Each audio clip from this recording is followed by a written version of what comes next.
አርእስተ ዜና በኦርቶዶክሳውያን ላይ በሚደርሰው ተደጋጋሚ ግድያና ጥቃት እጅጉን እያሳሰበን መጥቷል ሲሉ ምዕመናን ተናገሩ።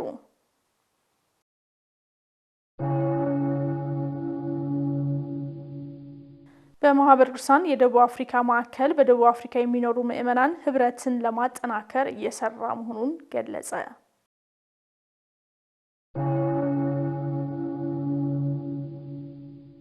ሰላም የእግዚአብሔር ቤተሰቦች ከማህበረ ቅዱሳን ቴሌቪዥን የዕለቱን አብይ ዜና ይዘንላችሁ ቀርበናል። ከዜናዎቹ ጋር አብራችሁ ቆይታ ማድርገው ኤልሳቤት ቢተነኝ ከዜናዎቹ ጋር አብራችሁን ትሆኑ ዘንድ በአክብሮት ጋበዝን። የኢትዮጵያ ሰብአዊ መብቶች ኮሚሽን በአርሲ አስኮ ወረዳ 3 ሰዎች ብቻ ተገደሉ ብሎ ያወጣው ሪፖርት የተሳሳተ መሆኑ ተገለጸ። ምንም እንኳን ኢሰማኮ ይህንን ቢልም በዚህ ወረዳ ብቻ 8 ምዕመናን መገደላቸውና ከ2000 በላይ ምዕመናን ደግሞ መፈናቀላቸው ተነግሯል። ባልደረባችን ሀብቴ ብርሃኑ ይህንን ጉዳይ አስመልክቶ በስልክ ከቤተክርስቲያን አገልጋይ ጋር ቆይታ አድርጓል። ተከታትለን እንመለስ። በወራ ግንቦት በምስራቅ አርሲ ሀገረ ስብከት አሰኮ ወረዳና በሌሎች አካባቢዎች በኦርቶዶክሳውያን ላይ ያነጣጠረ በታጣቂዎች አሰቃቂ ግድያ መፈጸሙ ይታወሳል። ይህንንም ግድያ በተመለከተ የኢትዮጵያ ሰብአዊ መብቶች ኮሚሽን በወረዳው አደረኩ ባለው ምርመራ የሟቾች ቁጥር 3 ሰዎች ብቻ መሆናቸውን በመግለጫው ማሳወቅ ይታወቃል። ይሁን እንጂ ሪፖርቱን በተመለከተ የቤተክርስቲያን አገልጋይ ለጣቢያችን ባደረሱ መረጃ በምርመራ የተገለጸው የሟቾች ብዛት ከእውነት የራቀ ነው ብለውናል። የሞቱ ሰዎች በእኛ ወደሰነ ተቀበሩ 8 ሰው ናቸው። ጠቅላላ 11 ሰው ነው የሞተው። በእኛ በኦርቶዶክስ ግን 8 ሰው አርፈዋል።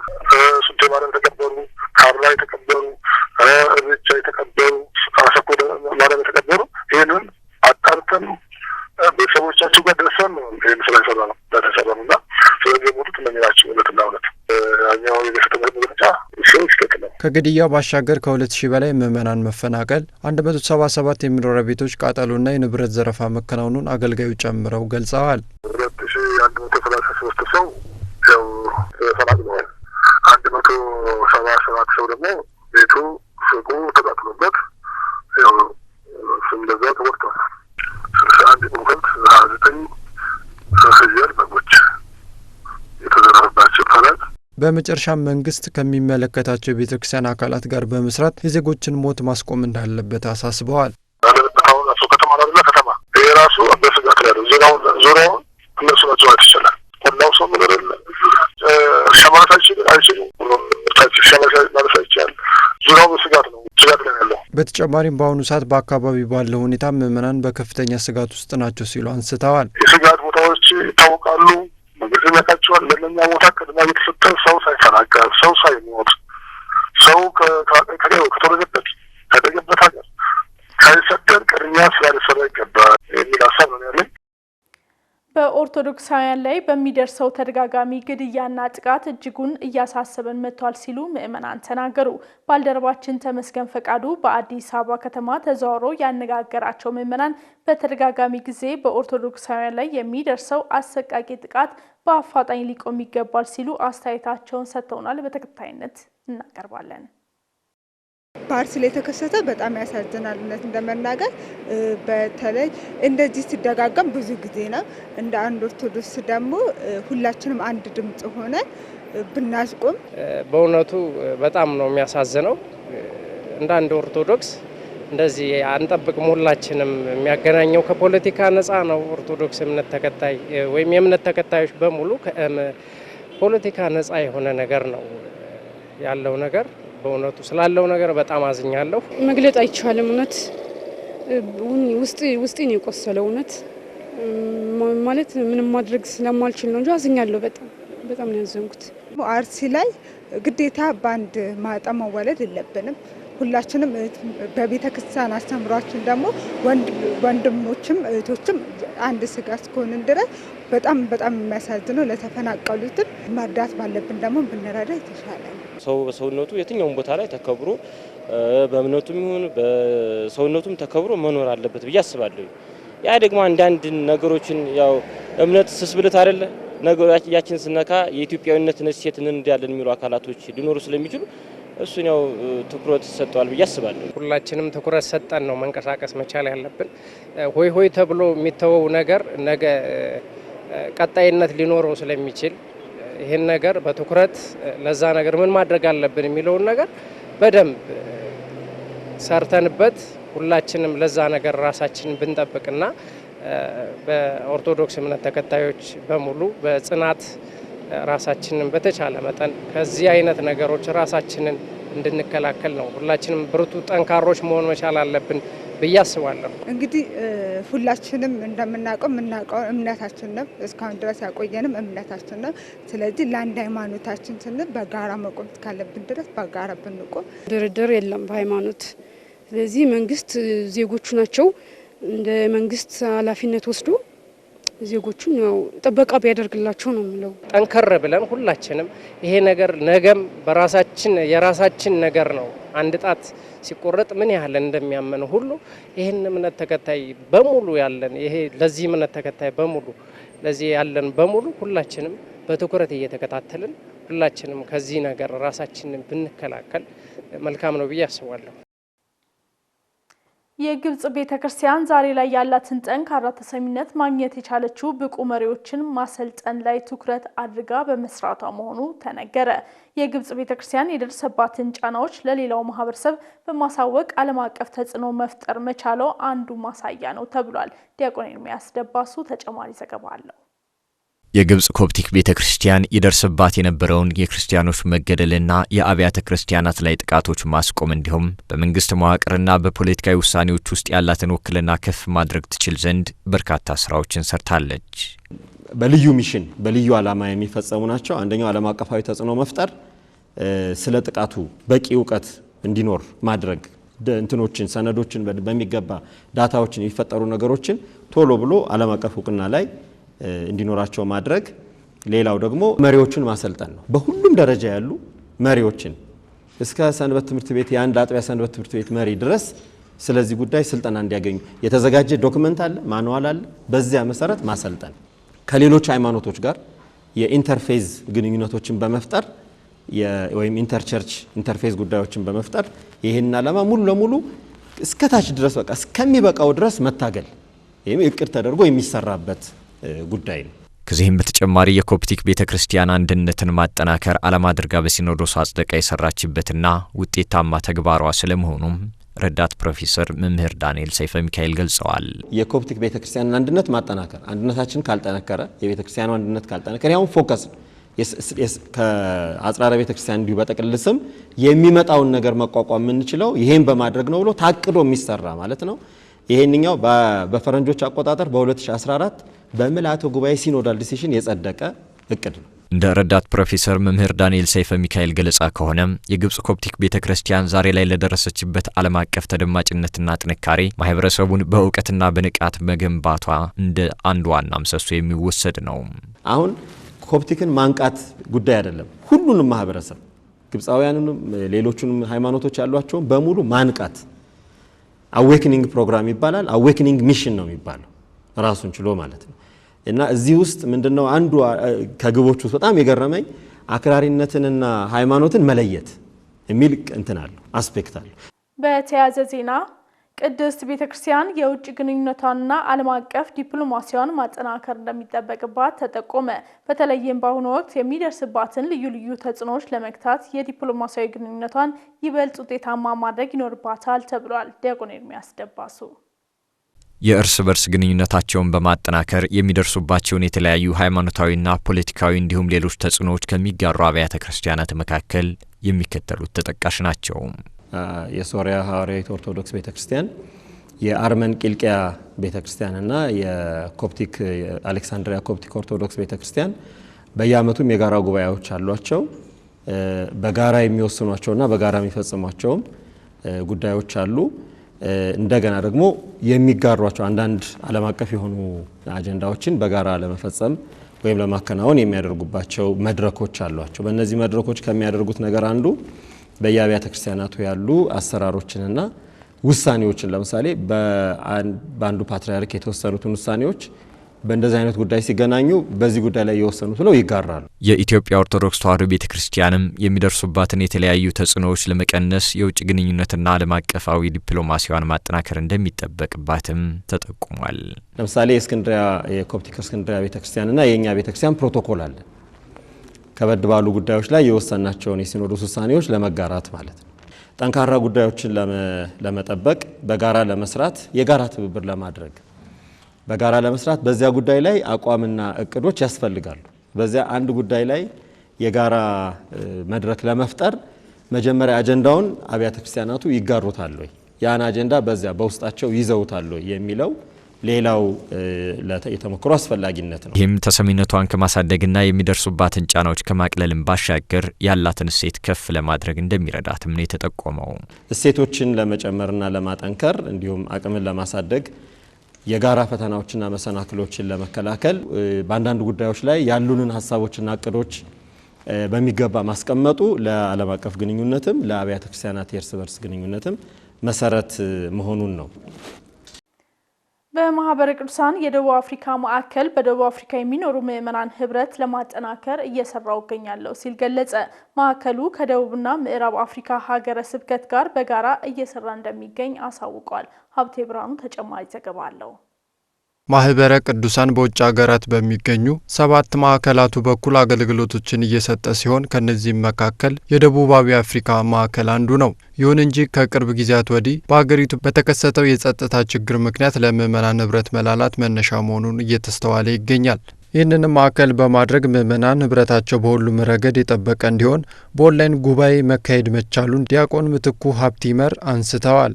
ህዝበ ክርስቲያኑ በእምነቱ እንዲጸና ወቅታዊ ጉዳዮች ላይ ግንዛቤ መስጠትና የመፍትሄ አቅጣጫዎችን ማመላከት ተችሏል ማለት ነው። ኦርቶዶክሳዊ ቤተሰብ ከትዳር አንስቶ እስከ ልጅ አስተዳደግ እንዲሁም ደግሞ በህይወታቸው ላይ እንዴት መኖር አለባቸው የሚለውን ታሳቢ ባደረገ መንገድ ሁለተኛ ዓላማው እሱ ነው። በህብረት እንዴት አድርገው ተጋግዘው አንድ ላይ ሆነው ለበጎ ዓላማ እየተደራጁ አገልግሎታቸውን መፈጸም ራሳቸውን መጠበቅ በእምነታቸው መበርታት ይችላሉ የሚለውን ታሳቢ ያደረገ ነው ማለት ነው። የመጨረሻው ኦርቶዶክሳዊ ጾም እንዲሁም ደግሞ የንስሐ ህይወትን ታሳቢ ያደረገ ጉባኤ ነው ማለት ነው። በተለይም ማዕከሉ እየሰራቸው ካለው ስራዎች አንጻር የሀገሪቱ ወቅታዊ ሁኔታና ሌሎችም ምዕመናን ህብረት እንዳይፈጥሩ ፈተና እንደሆነ ጠቁመዋል። የሀገሪቱ የፖለቲካ ርዕዮተ ዓለም ትንሽ አስቸጋሪ ነው። በተለይም ይሄ አፍሪካውያን ከሌሎች ሀገራት የመጡትን ከሀገራችን ውጡልን ልቀቁልን የሚል ዘመቻ ሁሉ እየተካሄደበት ይገኛል። በሀገሪቱ ላይ አብዛኛው ሰው በንግድ እየተዳደረ ነው።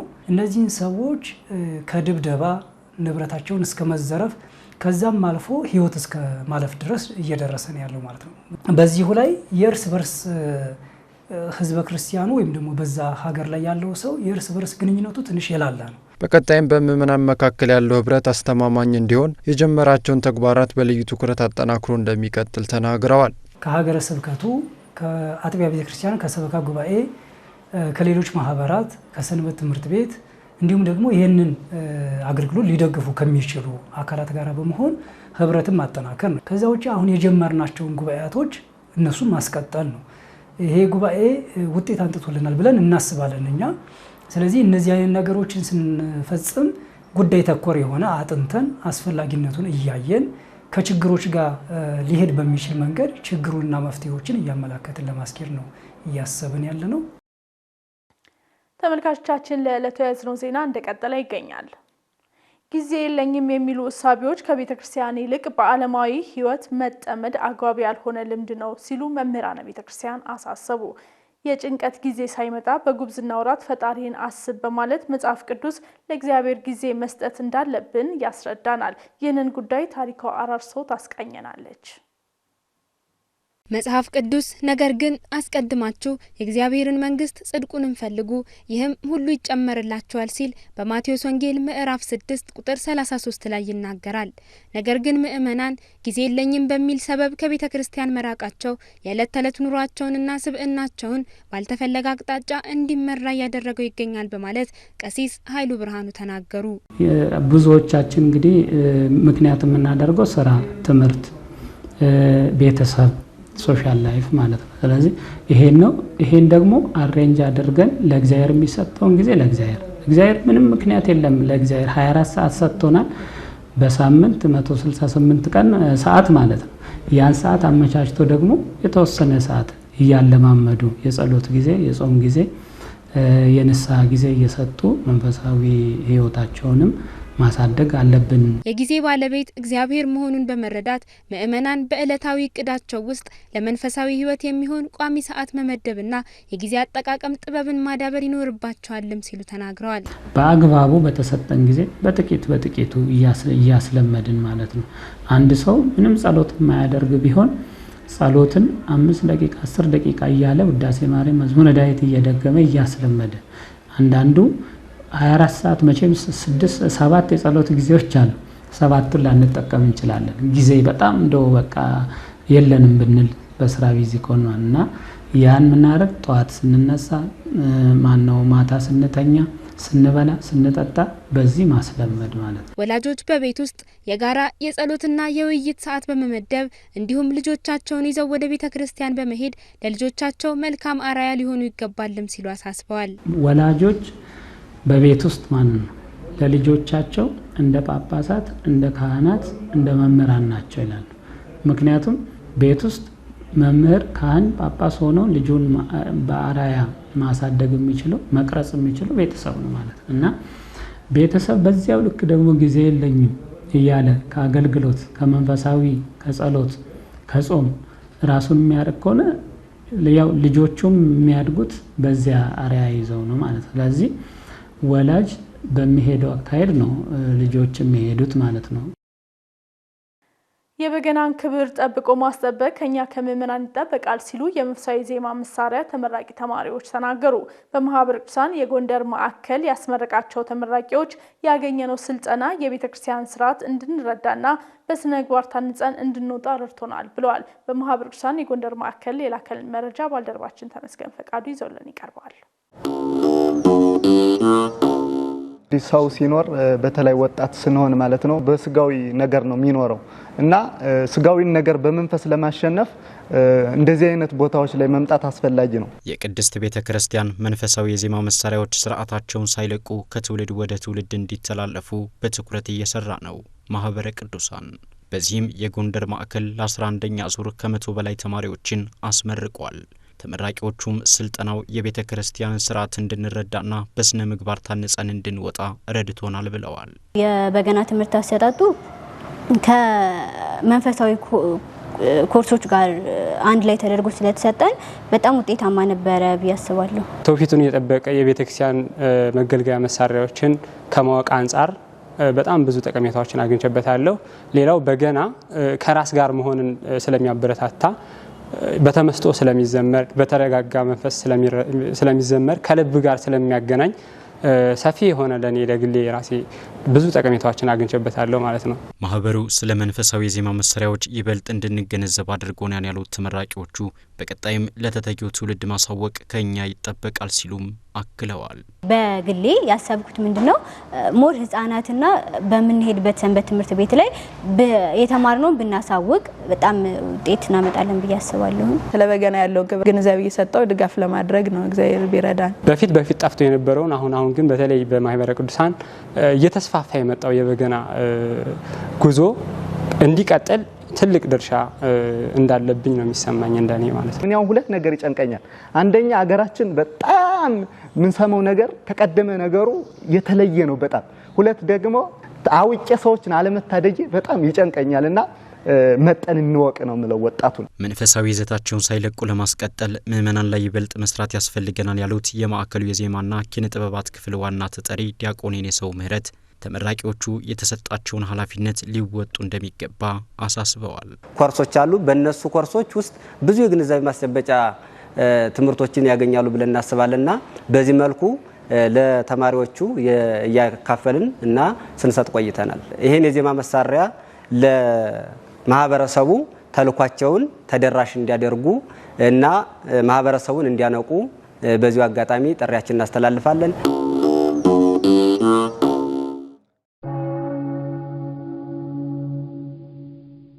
በዛሬው ዕለት ታስበው ከሚውሉት ቅዱሳን መካከል አቡነ ተጠምቀ መድኅን የተመለከተ አጠር ያለ ታሪክ ወደ እናንተ ይቀርባል። እሱን ተከታትለን ተመልሰን እንገናኛለን። በአጼ ሱስንዮስ ዘመን በ610 ዓመተ ምህረት ታኅሳስ 2 ቀን እንደመወለዳቸው ክርስትና የተነሱት ጥር 11 ቀን ነበርና ካህኑ ተጠምቀ መድኅን አላቸው።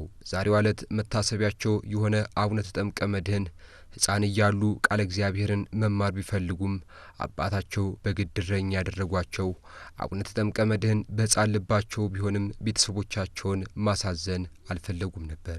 ይልቁንም አንበሳውን፣ ነብሩን፣ ተኩላውን ሰብስበው በሉ እኔ ልማር ልሄድ ስለሆነ እስከ ማታ ድረስ ጠብቁልኝ ብለው ለአራዊቱ አደራ ሰጥተው ዳዊቱን ወንጌሉን ሲማሩና ሲጸልዩ ውለው ማታ ይገባሉ። በሕፃንነታቸው ቁርስና ምሳቸውን ለነዳያን በመስጠት በቀን አንድ ማዕድ ብቻ ይቀምሱ የነበሩት አቡነ ተጠምቀ መድኅን 23 ዓመት ሲሞላቸው ወደ መርጦ ለማርያም ሄደው መንኩሰዋል። ከጎጃም እስከ ሱዳን ድረስ ወንጌልን ሰብከው በርካቶችን ያሳመኑ ለ37 ዓመታት በፍጹም ተጋድሎ ኖረው በ60 ዓመታቸው በ670 ዓመተ ምህረት በአጼ ዮሐንስ ዘመን አርፈዋል። እግዚአብሔር የምሕረት ቃል ኪዳን የገባላቸው ሲሆን አጽማቸው ዛሬም በጋሾላ ቅዱስ ጊዮርጊስ የእናቶች ገዳም ውስጥ ይገኛል።